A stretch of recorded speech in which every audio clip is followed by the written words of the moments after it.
How do you deal with your fear as an actor? Fear and performance go together hand in hand. The only way that you're going to be able to get past your fear is by going through your fear. What is it fear of? Fear of not reaching our potential, not being perfect, failure, looking stupid, not being able to learn our line, falling over, making yourself look a fool. Fear is not a bad thing. Fear tells you that you care. It tells you that you're going into a hazardous situation. You're going to be exposed emotionally. Don't fight it. Don't deny it. The number one rule is you have to embrace the fear. By fighting the fear, you make the fear bigger and scarier than it needs to be. You have to acknowledge that your fear is logical and it's coming from a logical place. You're not stupid or wrong to be feeling it. It's correct to be feeling it.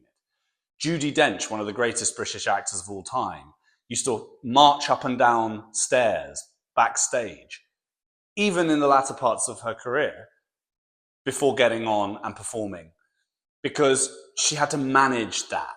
But she was able to channel that fear into something that made her compelling and exciting on stage.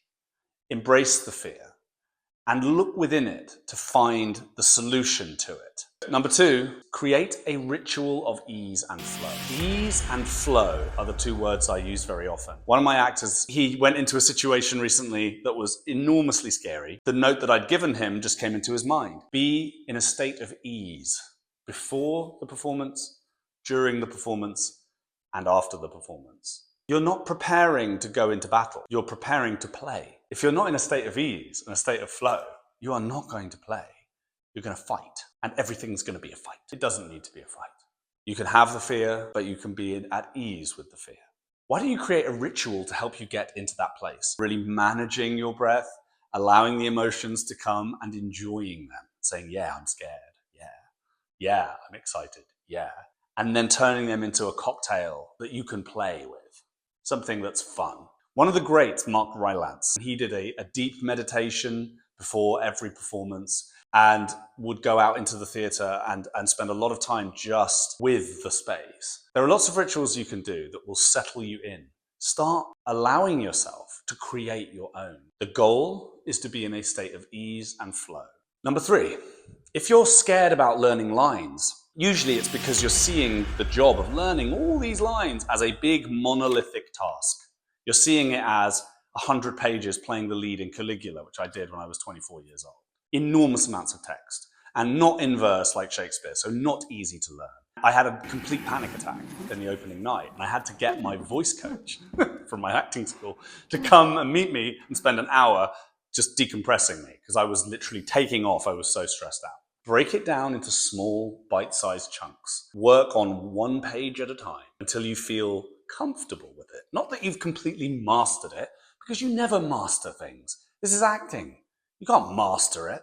You can become very good at it, but you've got to feel confident enough to be able to play and relax. Small chunks takes it away from feeling like you're being overwhelmed by a tsunami. One of the biggest lessons you ever learn as an actor is it's not about the outcome. It's about the journey and it's about the experience. The journey is a series of moments. The experience is how those moments feel. That is why your audience watches you. They want to see you go on a journey and they want to feel through you what that journey is. It's not about getting to the other side and running through the ticker tape before everyone else. You've got to allow yourself to be inside the experience and take it as it comes, moment by moment. That takes courage. And as we know, courage is not the absence of fear. Courage is the acknowledgement, the embrace of fear, and then stepping through it anyway. Because guess what? You've got a party to go to. Number five, use your incredible actor's imagination to visualize yourself in a state of flow and ease doing the thing. Sports people use this all the time. How many times do you think sprinters visualize the sprint that they're going to do?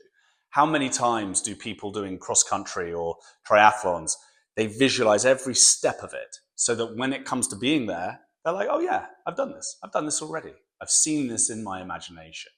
Similarly, you can make yourself comfortable with the journey through a scene by visualizing yourself in the character's shoes moving through those moments. I happen to believe improvisation is the soul of acting.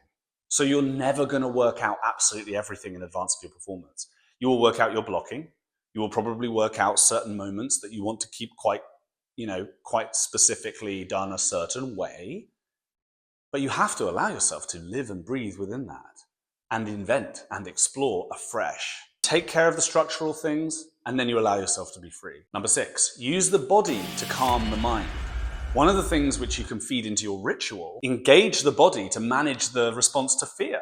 You're going to get a lot of adrenaline, a lot of endorphins. Yeah, by maybe going for a jog or a run, you can channel them into the body and calm yourself. You have to be aware that sometimes your body is going to want to do things because you're in a fight and flight response. Your body's going to want to take you off and do a 10-mile run. That might drain your energy.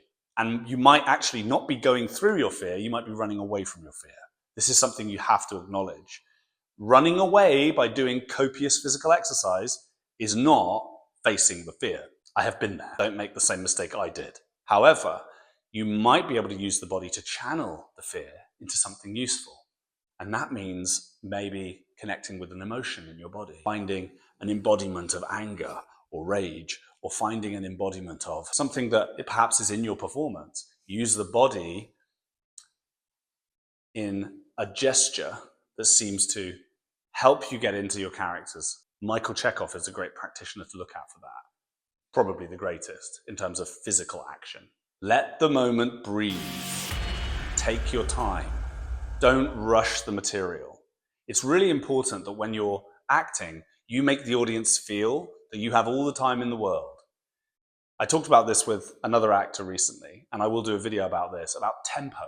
If the actor is comfortable with the tempo and you are moving forward in the journey of the character, thinking thoughts, feeling, acting, then we're comfortable. When an actor starts to feel rushed, we feel uncomfortable.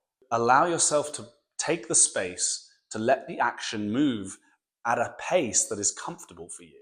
Breathe and let the scene breathe. Number 8 is one of my favorites. Always go for meaning rather than perfection. Meaning brings out substance in the moment of the work that you're doing. Perfection is about you looking good. Perfection really has no place in the arts, in my opinion. You'll never do anything perfect. You'll never do a perfect take. As soon as you let go of the idea of perfection or the requirement of perfection, you'll start to find meaning in things. And that's what we're looking for. That's what the audience is paying for. Feel deeply, explore. Don't worry about getting it right. 9, debrief kindly.